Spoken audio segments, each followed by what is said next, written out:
By the power of my ass. Command you to move to the wall. All right. Butterscotch.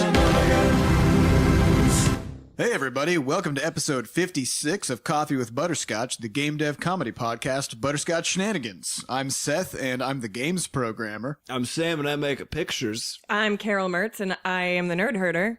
I'm Andy, and I do some stuff with computers right now.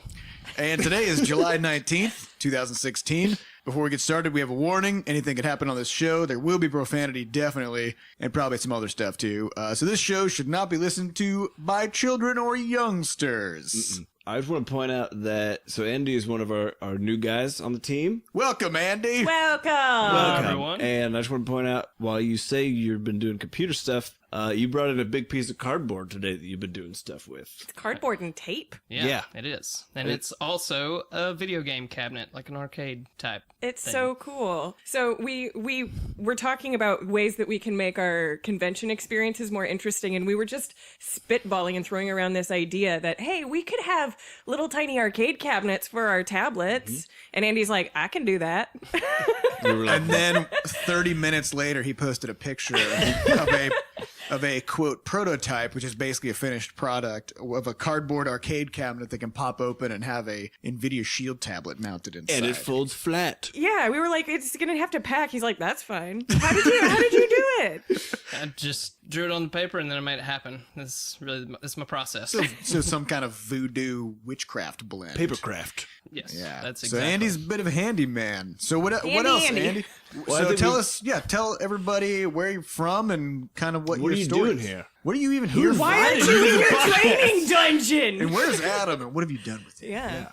Well, I come from Section, Alabama. It's a small town, about 800 people. Went to college in Jacksonville and decided I liked video games enough to apply for this position. And so Then here you are now. then here I am. 1, at 2, that. 3. And how has your He put his idea on paper and then made it happen. now That was how it. has your experience been of making the transition from living in Jacksonville to living in St. Louis? And have you had any adventures on the way? I've had plenty of adventures. The moving company stole all my shit. It was the first adventure. So right now I'm Shouldn't kind be of just... laughing at that. No, it's funny. It's okay. It's incredible. yeah. It's amazing. It's sort of a sympathy laugh. It's Instead of amazing that this happens. How does this happen? Yeah, I mean, they moved your stuff just to a place that you were not existing. Yes, that's... And actually, nobody knows where. Yeah, so what happened is they moved all of my stuff out of my house into a truck, and they were like, okay, are you going to want this in St. Louis this weekend? And we're like, no, we just need it Monday instead of Sunday. And they're like, okay. Well, they decided that it would be easier, instead of just waiting in Jacksonville, to drive all the way back to freaking Florida, which is 14 hours away, when St. Louis would have been like 8 or so. And it's also the opposite direction. It is. It's 14 hours in the opposite direction, so now they're they're a whole day away. So because essentially. you were like, no, I don't want it on Sunday, just on Monday, they interpreted that as, Monday. well, we will just steal all of his shit. We'll just keep it. So it has been how many weeks now? Without my stuff? Yeah. About 4 weeks. It's been 4 weeks, and he got here and just basically scrounged together an air mattress and just laid on that in a completely bare apartment. My favorite part, though, was I think on day 2, we were all very concerned. We're like, Andy, how you doing? He's like, it's fine. It's whatever. And we're like, how did you sleep okay? And he's like, well, my air mattress deflated on me. We're like, shit, the one thing you own just collapsed Turned underneath its you. back on me. Yeah. So it's been rough, but you got a real mattress now, and you're And a class action lawsuit. Yep. So that's 2 things you have now. Yeah. Yeah. Well, we're glad you're here. You're kicking butt. Glad to be here. Andy's training up under Adam's tutelage. Atom's Tutelage to sort of do partner work with Butterscotch ID and web development and all kinds of other problem solving and efficiency cool stuff. How have you found that as far as, is it melting your brain off? How is it? It's doing a pretty good job of melting my brain. I every day when I get home, I can kind of feel my brain slushing around inside, but I am learning a lot. That's for sure. I think I'm on like language number 8 now. It's a good day. It's a good day at work when you get home and then you can't do anything. Yeah, Just can't brain anymore. Yeah. we were laughing because Carol got onboarded in a couple of days, and it was just it was mainly learning how to write in our style was her only challenge. And then when it comes to the job Adam does, it happens to be programming in all of the languages. And so we brought Andy on. We're like, okay, well, we need you to just learn all of the languages if you could for programming. So Yeah, you could it's do like anything. 7 of them. If you don't Yeah, mind. if you can just Just learn knock that out real quick. PHP Come in on and Saturday. C#. And Well, and it's particularly challenging because it's learning 5 to 7 programming languages for any reason, right? So Adam's role here has been basically just solve every problem that happens. And doesn't so work, it's, make an app for it. it's a pretty it's a weirdly nebulous yet concrete role, and so just kind of solve problems as they come up. So yeah, I mean it's been fun watching you kind of tackle this stuff. I think there's going to be some interesting things happening in the Well, future. we also found out you have a little garden you brought with you that you did get. Yeah, I Did brought not get that. stolen. I packed that in my own vehicle. That and your fish, thank God. Yes, I would have cried if I'd lost my fishes. Yeah, so I got a little garden out in the back. We've got a couple bonsai trees and some ivies, just kind of aesthetically pleasing. Yeah, you're kind of like a monk now. You've just got like a couple plants and just nothing. That's it. You just meditate on your mattress. It has been an enlightening experience. You don't really need as much stuff as you think you need. Yeah. Very true. Well, we're happy you came out of the training dungeon to hang out in this I'm glad to podcast. see the sunshine again. Yeah, welcome. We're throwing you your- right back in there in like 45 minutes. So. Yeah, are your wrists doing okay? Do you have blisters from the cuffs? Yeah, I can't. The code and cuffs. The coat They and cuffs. chafe. All right, well, the next thing we got going on is the announcement that we kind of left the cliffhanger on. Holy shit! We got Crash has got into the PAX 10. Holy shit!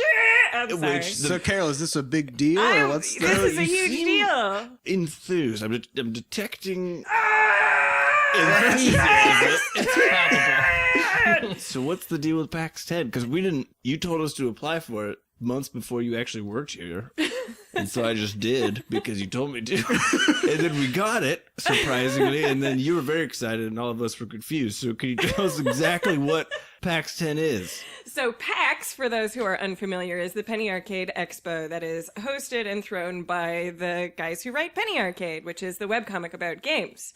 PAX itself is one of the biggest games festivals in the world because now it's international. It is large. It is large. So there's PAX West, which is in Seattle, PAX East in Boston, PAX South in San Antonio, and there's also PAX Australia in PAX Down somewhere. Under, I as they think it's call in it. Melbourne. But yeah, so PAX is huge. Tens of thousands of people in attendance. Isn't and it the PAX 60? 10. Is it 60,000 people? Yeah, that at this sounds one? right. The PAX 10 is a curated selection of just 10 games that were submitted to basically be reviewed and be played by dozens of industry professionals.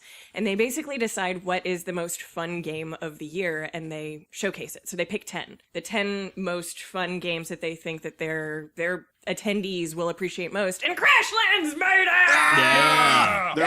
These are all indie games. These are all indie games, yeah. So it's the requirement is that they must be by an indie studio. So Which we are. Yeah, but it's huge. So we're all the three bros and the four of us are going to be heading to Seattle for PAX. So if you're going to be in Seattle, if you're going to be at PAX, drop us a line and we would love to hang out with you. We have a whole bunch of really cool things planned for PAX at this point between the cardboard arcade cabinets and some fun merch toys that we're talking about getting made. And we're also going to be flinging butterscotch candies and hitting people in the eye. as Yeah, they I'm going to walk bring a past slingshot so I can hit people from That's across. a great idea. Make sure to wear your right in the goggles, eye. everyone. Yeah, bring goggles near the He's butterscotch. getting good. It's like a t-shirt cannon, but with tiny butterscotch With really hard candies. Yeah, And that's it's good. more eye oriented. Yeah. In terms of the Eye-tracking target. butterscotch missiles. Yeah, t-shirt cannons, they kind of just go, wherever. We're going real specific on what we're going to be But I hitting. mean, I also wanted to add sort of a randomized drop chance thing to it. So I'm either going to be shooting butterscotches at you or just nails. That's It's your randomized. Or little clods of dirt. Yeah, dirt clods, nails, and butterscotch candies. Yeah, so if you want to find our booth, just listen for the squeals of joy for people receiving candy and the squeals of people being impaled in the eye by Sam's nail cannon. Actually, real good. If we want to talk about the one kind of merch piece that we've been working on, that would be a great thing to also shoot. Yeah. So we're Because you could open it and then just pin go people for with it. So we got these pins coming that Carol's been working hard to get figured out how to actually get them made. But it looks like we're gonna have some sweet pins. Yeah, we're not participating in Penny Arcade. Peony Arcade. But Which is like a great pin swap. It's a big collectible pin trading thing with these nice fancy enamel lapel pins. But we're like, screw it, we're gonna get some fancy enamel lapel pins anyway. And so we've decided to get one. We're so subversive. Yeah. Changing So the game. a cute little lapel pin with Hugo. So it's gonna be awesome. Yeah, so I and think we what I'll can do shoot then that at each is other. because you can clip. It has like a safety pin sort of mechanism on the back. Mm-hmm. Yeah, so I'll just open that and just hit people with it. It's seriously just a sharp pin with a clasp over the top of it. So you just take off the clasp and just start. Perfect. And also, I mean, Carrie, Hugo's speaking my got language. pointy things. Yeah, that's true. So there's so many different ways. It'll be like a ninja star with a safety pin in the back of it. Yeah. This is great. And then Carol made a website. A website. So, how close are you to done with that, Carol? It's so close. Really, all we have to do is fill in information about the games. But beyond that, we released the website yesterday to our Discord fans. Yeah. And they went through it and gave us a bunch of feedback, and we're really cool about it. And we're looking. Except for somebody with what was the resolution of their monitor? 21 by 9? Griffins. Yeah. What? It's like, Somebody in our Discord has It's like a watch. their monitor's just like a thin line that's just 40 feet long. he's like, there's a lot of white space on this. I guess it's okay. Hey, he walked right into that one. He No, made that he was white cool space. about it. He was really cool about it. Cool, yeah. So we'll be hopefully launching that within the next couple of days, and I guess I probably need to write some stuff. Yeah, for we that. need to get content in there before we launch it. Yeah, I but forgot about we that. need to take a big team photo. That's just details. But ultimately, Details. it's gonna show up soon, and we're really excited about that. Cool. And you also do photography, right? So we can just borrow your. Yeah, absolutely. Andy does a lot of things. And we're discovering more and more anytime we just start having a conversation of, it'd be cool if we did this. And Andy would be like, yeah, I did that for 9 years. I'm like, what the hell? How old are you? At 67, for 22,000. anyone who's wondering. He operated a crane as a like a baby. wee boy. Yeah. I mean, anyways, surprises abound. You know, it's not about the years of your life; it's about the life in your years. Holy shit. It's going to be rattling around in my brain for a while. Yeah. All right. So controller support. That's the next thing we've been working on. Mm-hmm. Crashlands. How's that coming, Seth? It's still going. It's the foundations of controller support have actually been there now for 2 weeks or something. But getting every game system working with a controller is proving more and more to be just an endless stream of nightmares. Yeah, you don't usually think about user interface translating from different input devices, but it's been the biggest challenge. Yep, and there's a couple interfaces that are actually just going to get completely redesigned, where either they'll be redesigned, period, or they'll be redesigned in such a way that when you start using a controller, they will reconfigure themselves. And I do have a pretty sweet thing where as soon as you start wiggling a joystick or using a controller, then the main game interface will like flip things and it'll move stuff It's on so screen, cool. so that you can feel out the controller better. Yeah, Carol, you got to play it over the weekend. I played like 5 or 6 hours over the weekend. I played in my old save, and then I played a brand new save. I started a brand new save, and just it plays so well. And obviously, there's things to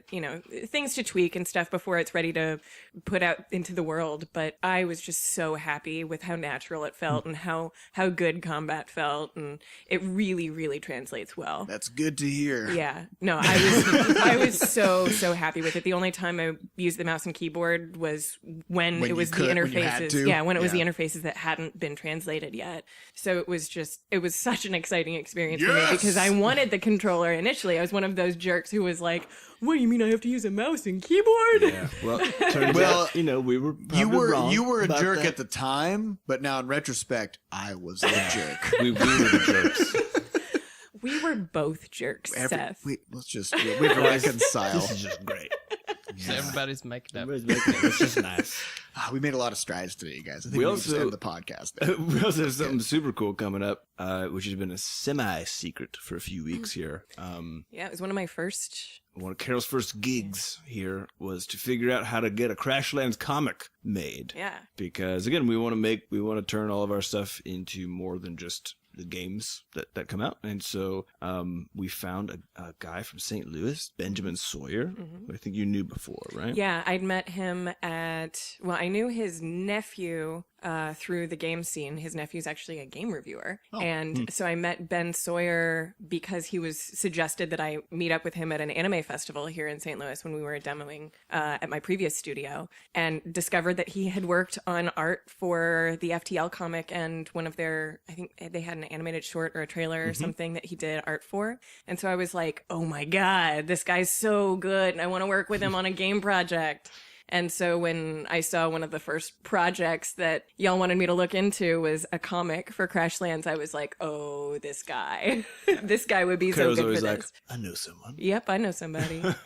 So I think I just want to point out that the power of just general networking should not be Underestimated. Yeah. Because, and this has happened with some other stuff that we've got going on where people we knew for years before or interact with, only briefly maybe, but went out to meet or get coffee with or something like that, somewhere literally years down the line were the key to some sort of development happening for us in a really big way. So, And if get you're out there. if you're one of those people who's uncomfortable with business terminology, you just call it making friends. Yeah, because that's that's actually what what it it is. That's what I try to do. Yeah. Networking keeps me out, but making friends is the best. It's one and the same. It just Yeah. depends. It's on weird how you. adults are like, if this isn't in the context of business, then I can't see it being a valuable part of my time. So I have to Yeah. say it's networking, Yep. I can't just go make friends at the bar. and Being happy social isn't work, but it is if I'm networking. hour. Yeah. So That's right. adults are weird. And Yeah. also got to paint all their walls beige and gray Ew. and make sure no color or joy enters life. Is that Anything. Sorry, I was just vomiting rainbows over here. I couldn't handle all the beige. Yeah. Fucking beige. All right, so comics coming along. We're gonna have some more info coming out about that as it develops. Yeah. It should be ready mid-August to have more information. So keep your eye out. Keep your ear and your eye. Yeah. Keep your parts ready Keep to your receive senses information. keen. Okay, so with that, let's hit some questions. Question time. First question comes Well, from. as a reminder, all of these questions are actually Good job, user Cal. submitted. And if you have any questions, any probing questions for us here at Butterscotch Not probing Shenanigans, ones. Keep the just Keep your probes to probes yourself. yourself. if you have non-probing questions and or comments and or anything else that you would like to shoot our way to discuss on the podcast, feel free to go to podcast.bscotch.net and submit them there. You can always submit anonymously if you are embarrassed of your thoughts. Great job, Carol. You're embarrassed of your thoughts, but still need to publish them onto the internet. That's what everybody does anyway. So All right, first question comes from Angry Muffin, who asks, he says he's so excited to try the new controller scheme for Crashlands. Will the new controller scheme support phone controllers? And does this mean we're going to see a launch on Xbox and or PlayStation? I'll say in theory it does. It support does what? phone controllers. It would support phone controllers. The thing that would sort of stand in the way of that would be if there's some kind of weirdness with our ability to communicate over Bluetooth, because that's how most phone controllers actually work. So we're also going to be testing it with the NVIDIA Shield TV to see how well that goes. So there's definitely some potential console possibilities. And it does mean that it would be possible to play it on an Xbox and or PlayStation. But we have no, current stuff in the works on that. So We got to get some deals going. yeah. Make some deals. Shady and business network. deals. Yeah, which kind of comes back around to, there's a weird kind of distinction between having the technical capacity to do something and actually, having the connections and the And the actual business. business the capability. deals. The Yeah. deals. Yeah. So, but that's something we'd like to look into. So we'll have some info on that. Well, I wanted to say something about Bluetooth which is that I read, and I don't know if it's true, but I read that the word Bluetooth is actually it's named after some old like Viking or Scandinavian warlord guy who brought together as a unifying thing all of the clans or whatever. And the reason he was referred to as Bluetooth because he always ate blueberries, and apparently so much that it stained his teeth blue.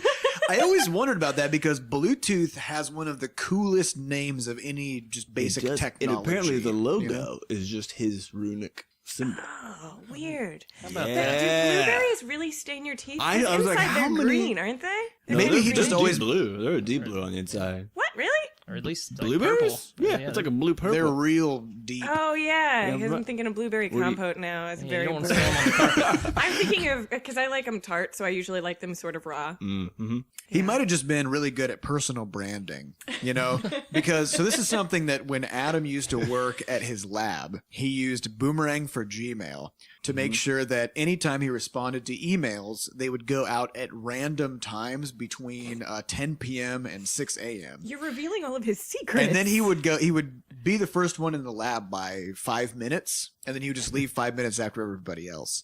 And he never brought lunch, he just brought a cookie. And so people were always really confused because they're like, he doesn't sleep? He's always in the lab, he never eats. He just is like a science pixie that just floats around the lab and solves Amazing. problems. Yeah, so maybe Bluetooth, maybe he just always had a just pocket full of blueberries, and anytime he needed to go into a, social situation, Just grind them he brown. just jam them into his Blueberries, face. Yeah. pocket full of He's like, I got to maintain my Well, I think brand. the funniest thing about Adam's sort of scheming was, well, first of all, that we didn't find out about this until I think a couple of years like into or shortly after his PhD had actually completed, which is hysterical that he had this sort of whole persona he'd built. But also that his wife accidentally played into it one time because they had a holiday party or something and they could bring whatever they wanted, and Jenny just brought a plate full of cookies. Oh my god, that's so good. Everyone's like, what is He happening? eats his cookies. Doesn't eat anything How else. does he function? Where's the nutrition at? They're So- vitamin cookies. Yeah, I think it's very important to your personal branding because who knows, maybe in like 700 years or more, you could become the name of a new piece of technology. Yeah, because you're the weird guy who's always mashing blueberries. You just you build on the legends. Wasn't there a friend of yours who always wore a vest with pockets in high school? It's a Guido, I think that was Guido. Yeah, and he knew it. He wanted to be that guy, yeah. To be the I best don't know guy. the why, best guy. but he just Weird. He had a did. pocket Yeah. watch to go with his. We could ask him pocket about vest. it. He has his own podcast. He does. Yeah. This actually leads into the next question pretty easily, which is Next from question. Dombrowski, who asks, did any of you have any nicknames that douchey kids gave you back in school? His was Dombrowski. Oh my god.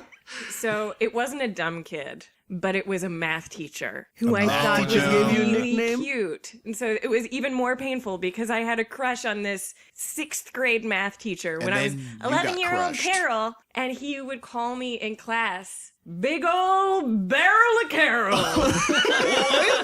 And one time I tried to ask him in class not to call me that anymore. He's like, what's wrong with Big Old Barrel of Carol? In front of the whole class. And I just started crying. And now I'm realizing that this is the second podcast that I've talked about crying in middle school. I remember crying in middle school. It's a terrible time. Middle school is traumatic for everyone. Wait, he called you Big Old Barrel of Carol Big as an Old Barrel of- 11-year-old? That's a really long and elaborate nickname. It is. Yeah, I was pretty distressed, to say the least. Was this like in any way a fitting nickname? Like, were you, She was He 6 just feet thought tall. he was being and- clever. So you weren't shaped like a barrel. Yeah. I was tiny. I was the littlest child. He's like, here comes gonna catch you in the Carol. Carol the monster, Bigger rampaging than down. I seriously weighed like 75 pounds when I was 11. Oh my Yeah, it's more god. than I weighed when I was 11. Well, I was Except a it's tiny extra tiny. smidgen. I could have been, I don't remember. I was the second smallest child in my 5th The grade point class. is, it wasn't in any way a descriptive nickname. No. It was just some sort of fun phonetic thing he liked throwing at you. Alliteration. Phonetic. And he was cute enough to very upset me.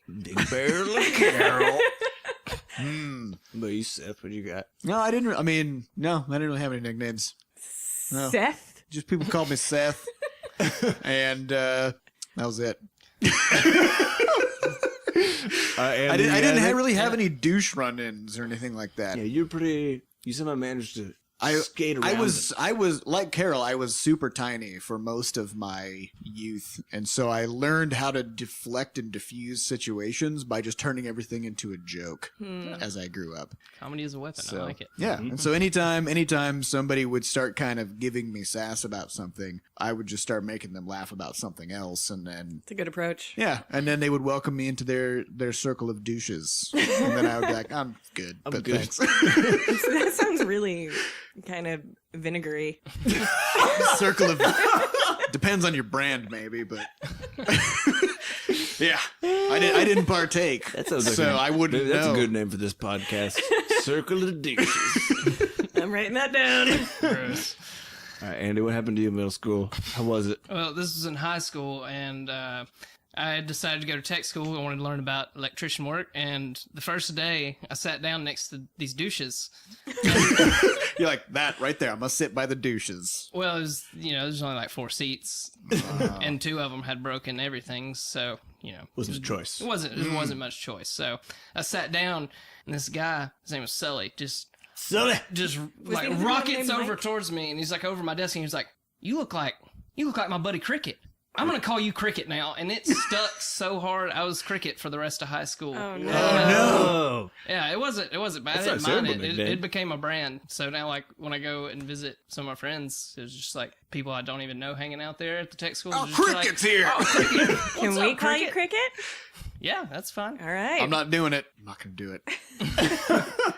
Sam, It's did like you- Cricket's a pretty good nickname as far as nicknames go. Yeah. You know, the sucky thing it's is not that a bad someone one. just gave it, like forced it on you. That's the, Well, no, it was mean because part. I looked like someone whose nickname was Cricket. Yeah. I It wonder wasn't if your own. You don't even have your own I wonder identity. if that's how their friend got his. Oh my nickname. god, How far down does it go? Cricket curse. You might be like Cricket the 8th. Yeah. Yeah. There's some ancient Viking named Cricket who hung out Lord Cricket the 14th. with who hung out with a weirdo who ate blueberries all the time.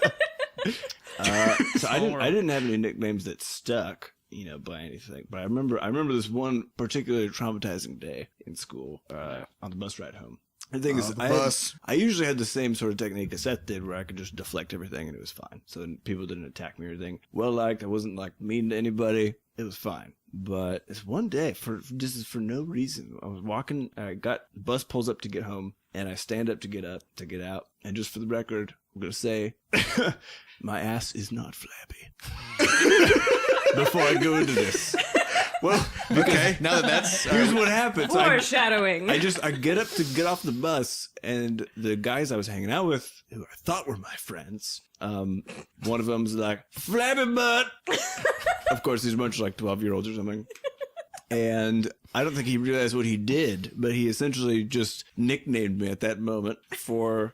Like so as I started getting off the bus, then all these, like literally the back half of the entire bus started cheering flabby butt. I was the only one getting off. Oh my god.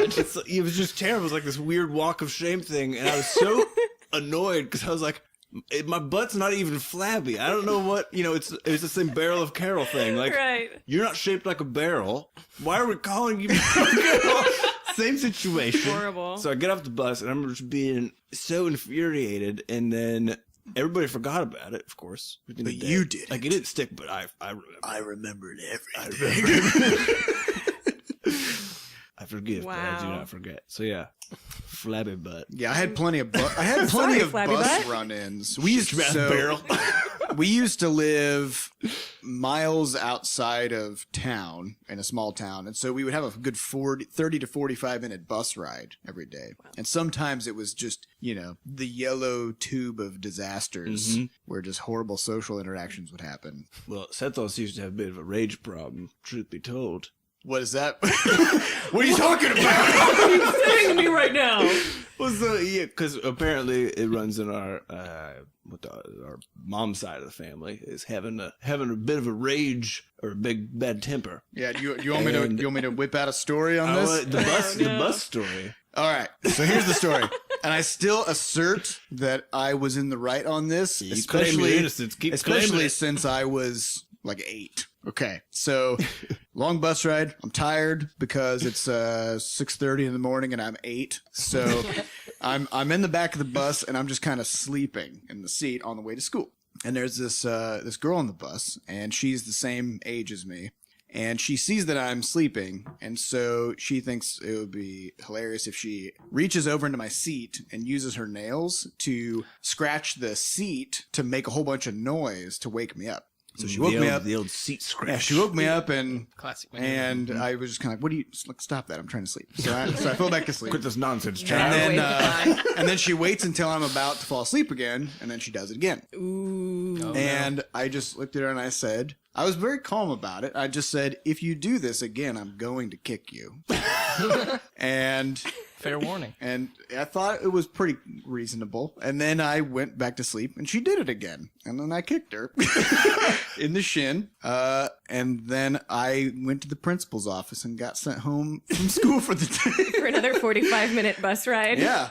So I don't know. It was. I thought it was a pretty clear-cut situation, but I don't condone violence anymore.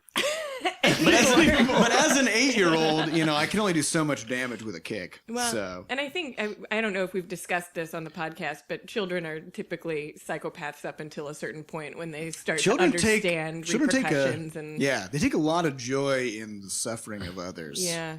I think it's also So- just they don't know how to have an interaction that's not based on some really sort of pure Tribal- emotional Yeah. piece. Yeah. Like I need to get you to react to what I'm doing, so I'm gonna piss you off. It's my, Yeah. it's my I know go-to. that'll work. Because I But know yeah, how to do that. it was an interesting scenario for me too, because I was never in trouble at school. Like I never caused any problems for anybody, and so for years I had been going through class and no problems, and then one day I get basically suspended for the day because of a thing I did. It was interesting. It was an interesting situation. Was Dad or one of the folks upset about that, or were they? They were amused. upset, but they also, when they heard the story, they were just like, well, whatever. She knew it was going to happen. Yeah, it sounds like it came out on top though, because you get to go home as an Yeah, 8-year-old. as an 8-year-old, And that's fun. awesome. Yeah. All right. All right. Next question. Next question. Carol, you want to take it? Well, I'm Well, trying okay. to decide which one. This one comes from Alan Falcon, who asks, "What is your least favorite song lyric and why?" Do you ever feel like a plastic bag? We were talking about this the other day. Could you not choose anything else that floats in the wind? I never fucking feel like a plastic bag. What? But the whole point is like her next part of that song lyric is floating in the wind, right? Right. There are so many more things that float in the wind aimlessly Right. that are not Okay. fucking Like a plastic bags. dandelion. I gotta seed. look up. I gotta look at the song lyrics for this. Not for that, but I agree. Plastic bag is ridiculous. Plastic bag. Worst pop lyric ever. Yes. Okay. What about you, Sam? So I've just been having a general weird feel about a lot of the music that I've been hearing recently. And I think it's because I've been paying attention to the actual lyrics now that I'm older, as opposed to just singing the tunes. And two songs that recently came out that in combo just start painting a really freaky picture to me of what we sort of on a general pop culture level teach people is acceptable about relationships and stuff. And so the first one is We Don't Talk Anymore, which just came out recently. It's Selena Gomez and Charlie Puth. And the whole song is basically saying, we broke up a while ago and we don't talk anymore, and this makes me super sad, and I really want to talk to you, and why aren't you ever talking to me? It's this whole thing. It's this sort of mildly creepy thing about, not getting over a person and like trying to figure out ways to interact with them past the point where they actually want to interact Even with you. though the relationship Right. is over. So there's that one. And the other one is that I can't remember what the guy's name is. I hate all of his songs, but they're all like that. The other one all is of them. is that I Still Get Jealous song. Nick Jonas. Oh. That guy. So that song's fucked up. But then this one, this new one they put out called like Space or something. The lyric is something about space is just a word used by someone who's afraid to get too close. And I'm like, Also, astronauts. yeah, also those people. But space, like, what the fuck? What the fuck is that even trying to say about? Is this a pop song? Yeah, it's a pop song. It's like a love song, right? About Nonsense. nonsense, apparently. But the idea that you shouldn't have any ability to get away from. Well, I think person a is freaky reasonable reasonable person would find the lyrics to most pop songs objectionable. That's generally true. Yeah. I Right. mean, for me, the one that just kind of blew my mind that it was Robin a Thicke. yes, blurred lines. Yeah. everybody's singing this song, and I hadn't heard it or anything, but I just kind of heard people, throwing the refrain out there and stuff like that. And then finally, I actually heard it on the radio, and I was listening to the words, and I was just like, what the fuck is this? Yeah. This is like It's a little rapey. it's a rape anthem. Yeah, It's a it's little very creepy. creepy. It's right? such a creepy song. Yeah, and he's saying, you're a good girl, like talking. I don't know. It creeped me the hell out, but it blew my mind that this became a big popular phenomenon. thing, and people are just out singing it joyfully, men and women alike. I don't know. I What do know you think? want it. It definitely started a lot of conversations about pop music and the themes thereof. Yeah. And it's It's so blatant. it's such a it's really disgusting that it's popular and celebrated. Maybe really. that was his goal. To Yeah. get people talking about it. I don't think so. No. No. But I mean, would be amazing. on that same note, a lot of male pop stars will talk about how women should and shouldn't act in songs. Like, what's that Drake song? Hotline Bling. He's like telling the girl how she used to be and how she should be, and how now she's changed now that he's not with her. I'm like, you've been abusing her. You've clearly been emotionally controlling her this whole time, and now that she's finally away from you, she's being herself, and you're judging her for not blowing up your phone every night. And it's like, back the fuck off and give the woman a life. Yeah, Drake. Welcome Jesus Christ. Welcome to pop music. Yeah, it's really It's weird. creepy. Well, I think there's an interesting thing about it because there's essentially a separation between the beat / the music, which can be incredibly good. And I think in pop music, essentially very has to be good. Yeah. And then the actual lyrics that go with it. And I think the reality is that we fall more in love with the beat or the music piece, and then sort of People just kind of slightly later. mindlessly sing along. Yeah. Like- So only a little later do you realize, oh, What have I been saying? There's like 80% of pop songs that use the same 4 chords. Yeah. Like, Oh, yeah. You can play all the songs with the same 4 chords. Yep. So the opposite thing actually happened to me with Zayn's song Pillow Talk. The first time I heard it, I was like, whoa, these lyrics are fucked up. And now every time I hear it, I sing along. You're like, it's fine. it's so good. It's a good catch. It's fun. I'm just ignoring the lyrics. It's a cool song. Whatever. Yeah. I mean, at a certain point, you just whatever. If every song is like that, then maybe I don't know. Maybe stop listening to pop music. Yeah, I listen to a lot of Rat-a-tat. Can't get upset about the lyrics to Rat-a-tat because Yeah. they have none. Yep. Yeah. It's very good. And the Crypt of the Necrodancer soundtrack. Yes, Danny Baranowski, Crypt of the Necrodancer soundtrack. It's a good one. It's Well, fantastic. so I think Carol was making fun of me last week because I just put a song on repeat and then listened to it forever, and it was Ariana Grande's "Dangerous Woman." You make me feel like a dangerous And then we had this idea of what if danger was pronounced danger, which would make that song go from sexy to really weird. Dangerous. I feel so dangerous. the boss of the bar. You make So- me feel like a dangerous woman. Carol could just hear this, just a low level of it constantly coming out of my headphones. And Seth used to tell me that apparently, because I, listen to one song for a week or two, and then I would just whistle a little Only piece the of it. refrain. Usually only the refrain, but just a little piece of it. And The worst one was Seth that would slowly song, go insane. "Wake Me Up." by Avicii. Yeah, Yeah. and I had never heard the song before, but Sam listened to it for 3 weeks, just every day. It's like a 4-minute song. Yeah, well, so every day he listened to it. I don't want to, because I don't want to have to spend the mental energy. I want to be spending that on my work. I don't want to think about what's playing. I can't have a shuffling list because then It'll you play a hit song you songs. don't like. Exactly. Yeah, just pick one. So I just pick one and then I don't have to think about it for weeks. Yeah. Solid method. Sometimes it backfires a little bit for everybody else. Usually I'm doing great. Then you Yeah. can't listen Sam to that puts song on it- ever Yeah, again. you can't listen to it ever again after that. But hey, you Sam got puts on your his method. noise-canceling headphones and only whistles the refrain. Everybody else has Everyone to else suffer is the being tortured. consequences. All right. So next question comes from Alan Falcon again, which is: will there be an updated logo or jingle featuring your new team members? Yeah, we talked about how to do this. Yeah, Talk we're about gonna this already. do. Well, not on the podcast. Yeah, I so don't think. Sam has made new heads. Everybody's got their own face. Everybody has a new Thanks for the face. B-Scotch head. They're Thanks for getting a haircut and ruining the face. Yeah, Andy got we told him on day one. Once you get your B-Scotch head, it's then your duty, your lifelong He said responsibility ability to never change your look. You got to keep it. But then he got a haircut. And now it's. I'm going to put blueberry smears all over my face for the update. Put cookie crumbs on Adam's. Yeah, Adam turns into a cookie. Yeah, so I think what we'll do, because we now have to figure out how to make our logo scalable. You know, because previously we didn't think about that because we didn't think about a lot of things. And most things. So probably what we'll do is we'll do the 3 heads first, and then when the chorus comes, we'll just explode everybody's heads at once onto the screen. So we got a recording session, probably I think with Fat Bard sometime in the near future. Everyone's gonna have to sweeten their pipes and get some Sing it up a little bit. sings going, and then he'll auto tune it. Yeah, Depending on how terrible he had you to are. fix ours pretty hard. Yeah. So, but yeah, it's gonna be pretty good. And Patrick, I'm excited for when we have 50 people, and it's just A an huge, army, beautiful of heads. chorus. Chorus of Yeah. buttery voices. Next question comes from Tofos, who asks, regarding the Crashlands on sale, which happened for the summer sale on Steam, haven't you said once that price drops are pure evil, or was it just me misinterpreted it? We probably said that at some point.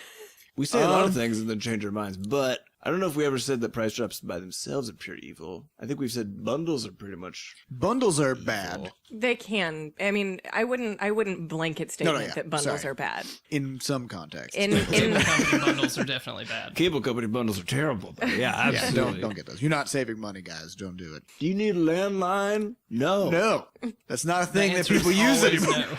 no. No. Yeah, so price drops they're an interesting marketing tool because they put you into an unusual position, which is it's basically you saying that the value of the thing that you're selling may not actually be as high as you originally said it was. It's referred to in marketing as brand dilution. That it sort of reduces the value of the brand of a thing in people's eyes. So it can have negative consequences in exchange, like long-term consequences in exchange for short-term, financial spike. Yeah, right? an extreme example would be when a game is released for free through PlayStation Plus or through Xbox Live, and then the next few months, a lot of users are saying, "Why would I buy this now I'll just when I wait." could have gotten it for free?" Yeah. Its value is nothing to me at this point. Yep. And even a great game like Rocket League, sees that effect. And yeah, it did help them a lot and get a huge player base and stuff like that. And they did, there is some kind of financial arrangement when it comes to those free games on PlayStation. But at the same time, and now they're trapped in this interesting situation where people are waiting. Yeah, a certain So- group of them who use that platform expect it to be a certain price or Yeah. zero price. And it's even more interesting when you think about it from the perspective of sort of an entire platform where, so Steam users in particular are becoming more and more sort of enculturated around the idea of just waiting for sales.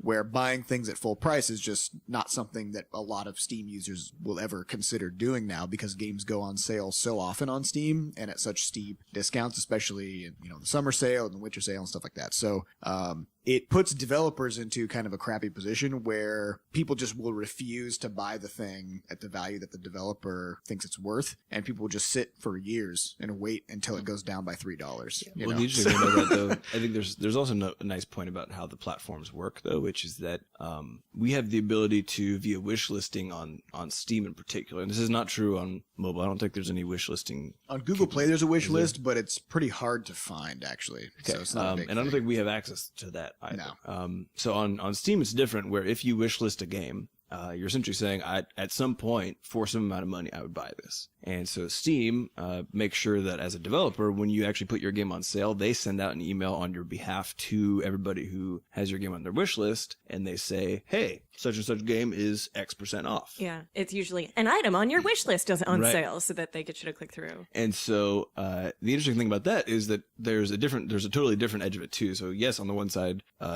price drops can cause some brand dilution, but because of the way the platform is currently structured, it's actually one of the only ways that we have to re-engage people who have expressed interest with the game but haven't bought yet.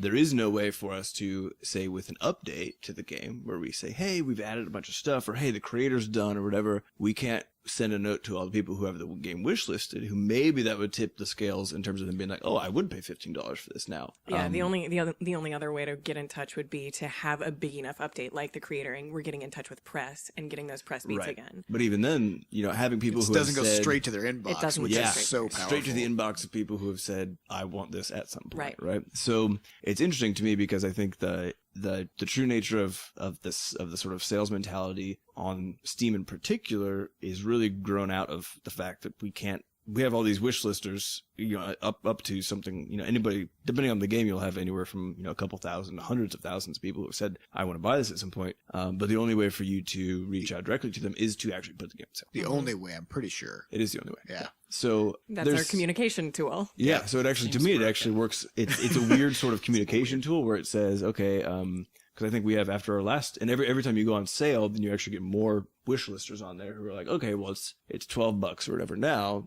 Maybe it'll be 10 later. It still has good reviews. Yeah. I wouldn't buy it until it was say 10 or something. So then you get this new batch of people who okay, next price point that we drop it to, we need to reach out to them. But the interesting thing about that whole thing to me is that it's not so much, sales don't seem like so much of a negative thing anymore as they used to when we're just thinking about it in pure like brand dilution terms or whatever. Yeah. Because to me it's almost like over the course of time you just try to meet as many people as possible in the middle with regards to what they're willing to offer, what you're willing to pay for, or what you're willing to give up for it.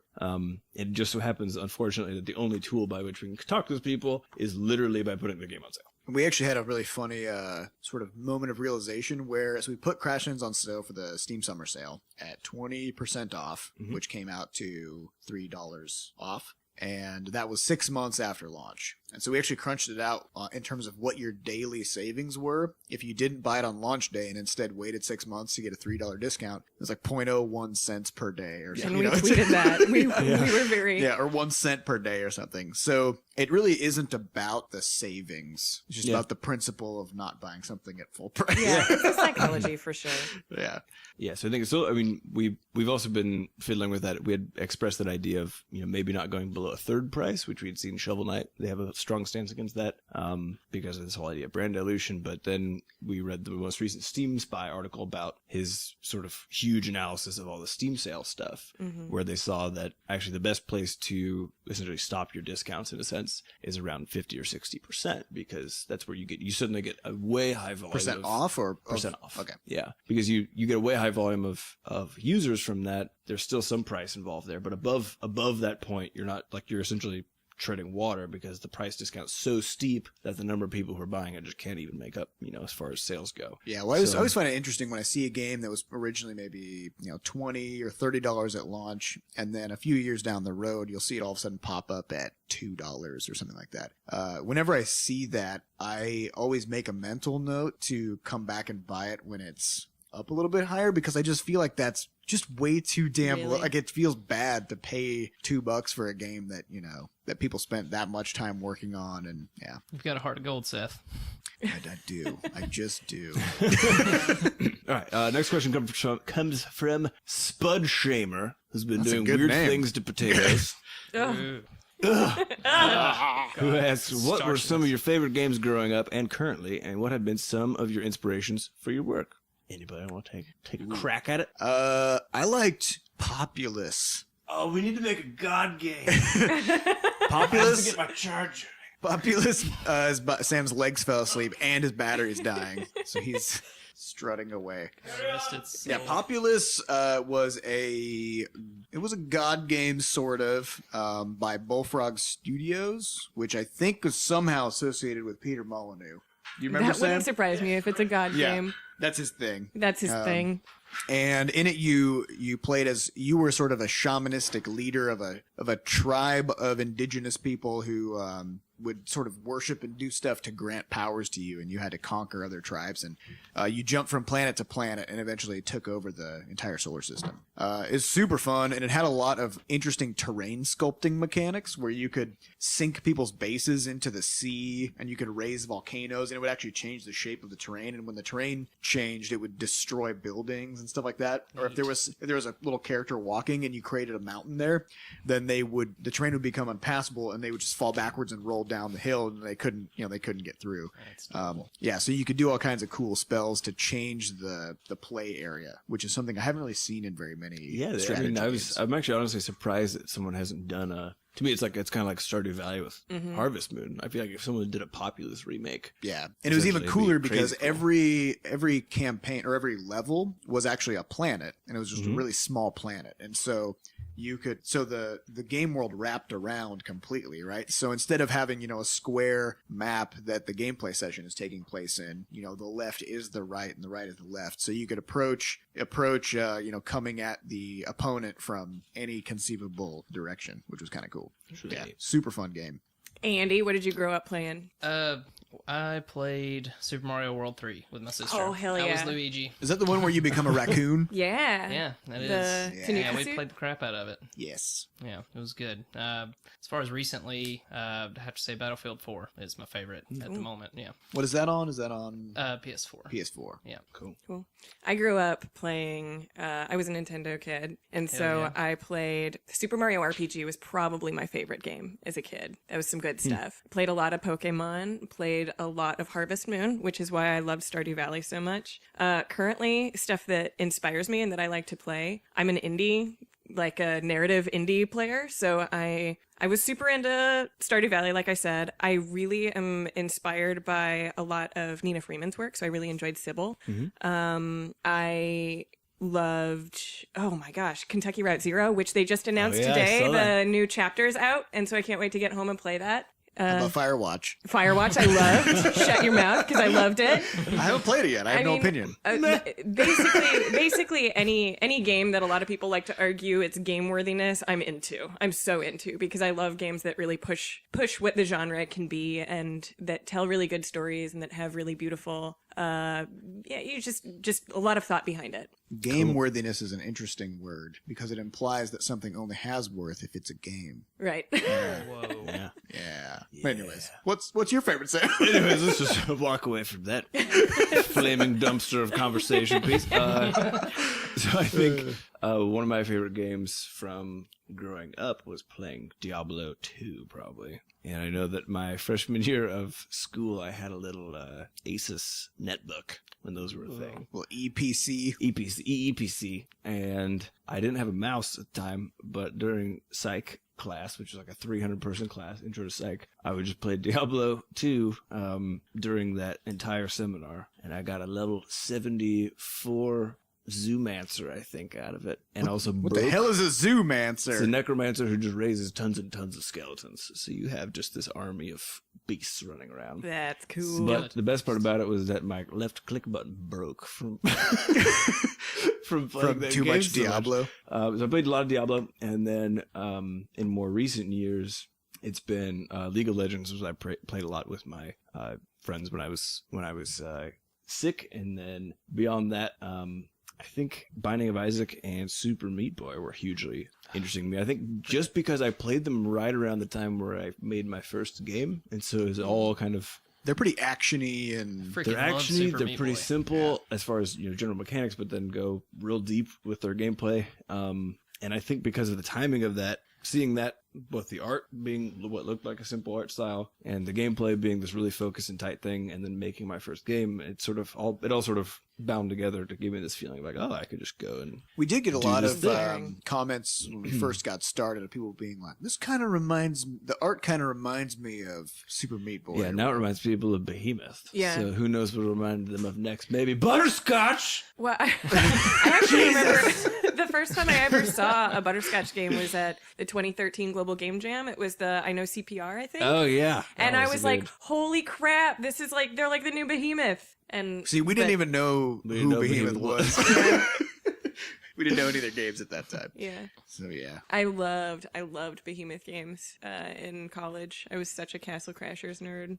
I haven't played any Behemoth games yet. We but should I play will. Castle Crashers sometime. Okay, let's do it. It would be so much fun. Oh, I love that game. Maybe we'll stream it. That would be a lot of fun. Ooh, yeah. We should start. Yeah, we should definitely start streaming. We did get a gameplay. request to stream Rocket League because we now have 6 people in the office, which leads to some great 3v3 potential. We scream so much. It's very And loud. there, Yeah. well, there's so many profanities This would not be a G-rated Twitch stream. Like Yeah. NC-17 type. If you're thing. interested in that, I guess, I mean, maybe tweet at us or something, because I would be curious to know who actually wants to hear that. See this nonsense and Yeah. hear us just screaming. It's going to be And wild. cursing. It's wild every time it happens. Yeah. All right. Do we want to do one more question or? We got room All for right. one. One more question. I think Squeeze from, one in. Final one is from Paper Shark. from Paper Shark. Paper Shark. In Crashlands, the Infinisuit. Is that the right name? Yeah. he has? Infinisuit. Infinisuit. The Infinisuit can hold infinite items, thus equaling infinite mass. Theoretically, could you put the entire planet of Wonope in your suit?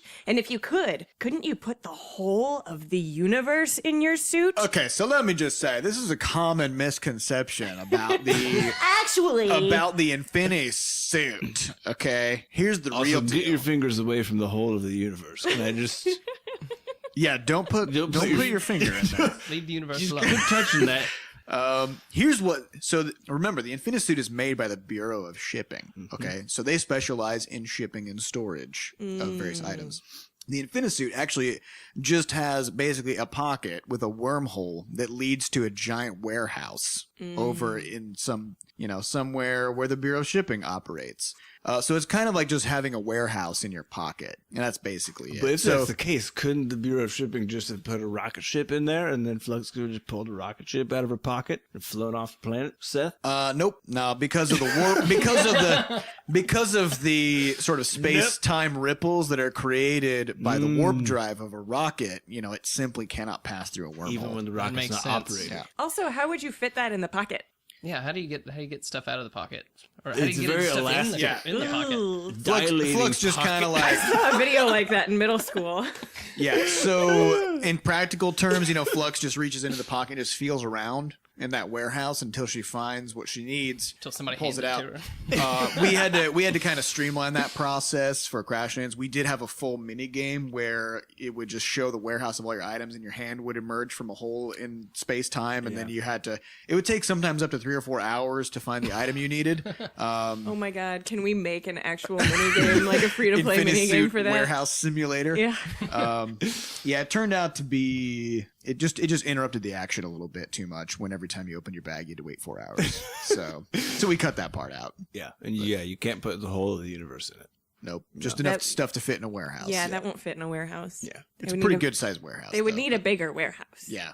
A warehouse bigger than the universe. I think that's it for this episode of Coffee with Butterscotch. Thanks for joining us. Thanks for joining us, Andy, before Yeah. you go back to the training dungeon. Glad to be here. And we will see you all next week. If you want to catch up on any podcasts or ask any questions, go to podcast.bscotch.net. Otherwise, go to the new and improved, probably either today or in the next couple of days, butterscotch-shenanigans.com website to see the new website, as well as just peruse around and find cool stuff about us. And if you And- want to get your questions into next week's podcast, I already said that. podcast.bscotch.net. Okay. And Shut your mouth, Sam! if you want Seth to start paying closer attention, make a comment at podcast.bscotch.net. Yeah. Just, you don't have to. You don't want to. And we also have Instagram and Twitter and all that stuff. Yep. So, do the things. Find us, follow us. We post pictures now. We talk about stuff. We actually just posted a work in progress of the next game, which we did. didn't even talk about at all. So you should check that out on our Twitter and or Instagram and or Facebook. It's codename brunch because, as Seth said, Crashlands was just breakfast. That's right. So We're prepare just getting yourself. started. Okay, bye. Bye. Okay, thanks. Bye.